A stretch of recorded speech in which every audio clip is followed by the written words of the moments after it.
So నేర్పించేటప్పుడు వాళ్ళు కొన్ని rules regulations పెట్టేవారు. అదేంటి ఈజీగా ఉండేనా మీకు? మీకు ఈజీగా స్టెప్స్ వచ్చేవా? బై బర్త్ నాకు ఎనర్జీ లెవెల్స్ ఎక్కువ? చాలా ఎక్కువ అన్నమాట. సో దానివల్ల వాళ్ళు ఇలా అంటే నేను ఇట్లా నేర్చేసుకునేదాన్ని బాగా. అందులోకి క్లాస్లో అందరికంటే చిన్నదాన్ని నేను. సో అందరూ ప్రాంపరింగ్ చేసేవాళ్ళు. సో ఎక్కువ ప్యాంపరింగ్ ఎవరు చేసేవారు మీకు? ఆల్మోస్ట్ మా కొన్ని రోజుల తర్వాత మా డాన్స్ మాస్టర్ నా దగ్గర డబ్బులు కూడా తీసుకోలేదు. అంత మంచి స్టూడెంట్.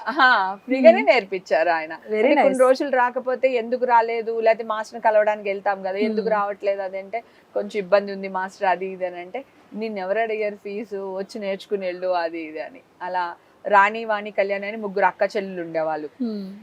వాళ్ళు కూడా తర్వాత వాళ్ళ హస్బెండ్స్ డాన్స్ మాస్టర్స్ అయ్యారు. వాళ్ళు కొన్ని దానికి డాన్స్ అసిస్టెంట్స్ మాస్టర్లా కూడా చేశారు అనమాట. వాళ్ళు క్లోజ్ ఫ్రెండ్స్. అదొక లైఫ్. అమ్మకు తెలియకుండా సినిమాకి వెళ్ళడం.